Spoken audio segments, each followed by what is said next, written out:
everyone, and welcome back to The Explainer. Today, we're diving straight into a fascinating, frankly intense, and deeply historical prophetic text, the Book of Nahum. This was given just before Judah was taken into captivity, and it serves as this massive warning against a virtually invincible ancient superpower. So over the next few minutes, we're going to break down exactly what happened to the mighty city of Nineveh, and why this ancient text still packs such a punch today. Let's get into it. Right out of the gate in chapter 1, Nahum drops this quote that perfectly captures the dual nature of God. He says, "The Lord is a jealous and avenging God, yet he is good, a stronghold in times of trouble." It's such a wild contrast, right? The prophet is painting this terrifying picture of a God whose wrath can literally melt hills and send devastating floods, sweeps away his enemies into darkness. But then, right alongside that overwhelming power, he intimately knows and fiercely protects those who take refuge in him. Section 1. The Need for Solace. Judah's Darkest Hour. So it's actually pretty fascinating that the very name of our prophet, Nahum, is a Hebrew word that literally translates to comfort. And this wasn't just some coincidence, it was the entire point of his message. Think about the historical context here. About 100 years earlier, in 722 BC, the terrifying Assyrian Empire had completely wiped out the northern kingdom of Israel. Now the southern kingdom of Judah is just struggling to survive under King Manasseh, who was basically a puppet king forced to serve Assyria. God's people were living in absolute day-to-day terror. They felt like they were up against an untouchable enemy. They desperately needed exactly what Nahum's name promised: comfort. And man, when you look at Assyria's reign of terror, that need for comfort makes total sense. The historical atrocities committed by this empire, and specifically its capital city Nineveh, were absolutely brutal. We're talking about piercing the lips and noses of captives to drag them away by hooks. They were notorious for mass impalings on stakes. It's no wonder Nahum curses Nineveh as the city of blood and a harlot. Now, in the ancient world, calling a city a harlot was actually a massive insult directed at those who constantly broke their promises or treaties. Nineveh was filled with idolatry and witchcraft, and they would routinely make treaties with neighboring nations, only to break them and ruthlessly trample those nations shortly after. Moving on to Section 2, the invincible city of Nineveh. The Assyrians felt completely secure, and honestly, you can't blame them when you look at the specs. This wasn't just a city, it was an absolute sprawling fortress. Get this, the circumference was roughly 96 kilometers. Its walls had 1,500 defensive towers, and the wall height, a towering 100 feet.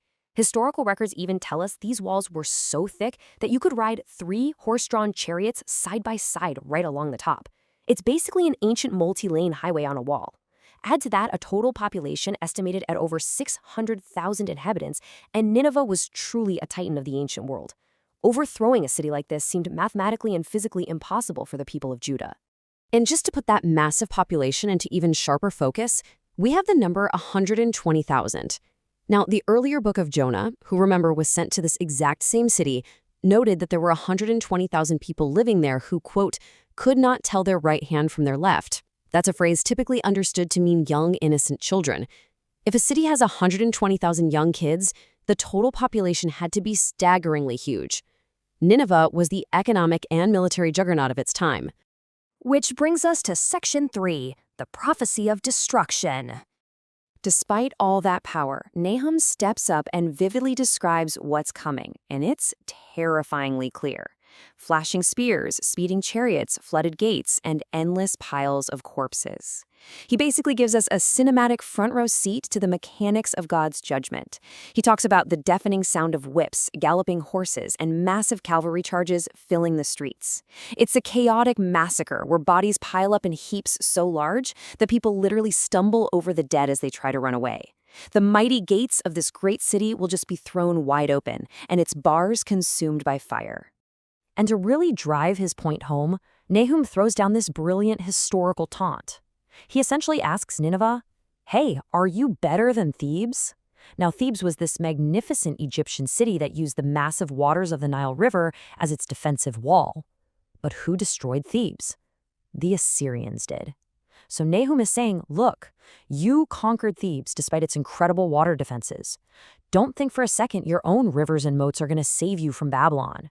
It is a devastating reality check for an empire blinded by its own pride. Section 4. History confirms the fall. Now, history proves this wasn't just some idle threat. To the oppressed people of Judah, it probably felt like God was taking forever to act. But as this timeline shows, God's timetable is exact. In 722 BC, Israel falls. Decades go by, and during King Manasseh's reign, Nahum shows up to offer that comfort to Judah. Then, boom, exactly as prophesied in 612 BC, Nineveh is destroyed. And I don't just mean conquered, I mean so utterly obliterated that for centuries people thought the city was just a myth. The mighty officials of Nineveh vanished as if they were never there. It literally wasn't until 1845 that an archaeologist named Laird finally dug up the ruins and confirmed the biblical text. Nahum asks this incredibly poignant question. Nineveh is in ruins. Who will mourn for her? And history's answer? Absolutely nobody. No one stepped up to comfort them. Instead, when the news of Assyria's downfall finally spread, the neighboring nations, the exact same people who had been dragged by hooks and trampled upon, literally clapped their hands in joy. The oppressor was finally gone.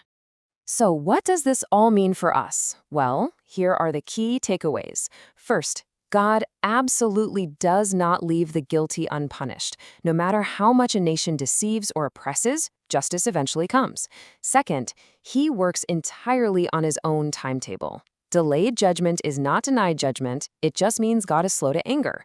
And finally, the Most High is the sovereign ruler over all nations. Whether people recognize it or not, history is unfolding exactly according to his providence. As we wrap up this explainer on Nahum, we really have to ask ourselves a question that challenges us today just as much as it did the ancient world. Will you rely on the pride that leads to ruin or the humility that finds a stronghold in a sovereign God? The story of Nineveh is historical proof that humility, whether you're an entire nation or just an individual, ultimately determines life and death. Thank you so much for hanging out with me for this explainer. Keep that question in mind, and I will see you next time as we continue to uncover the incredible depths of these historical texts.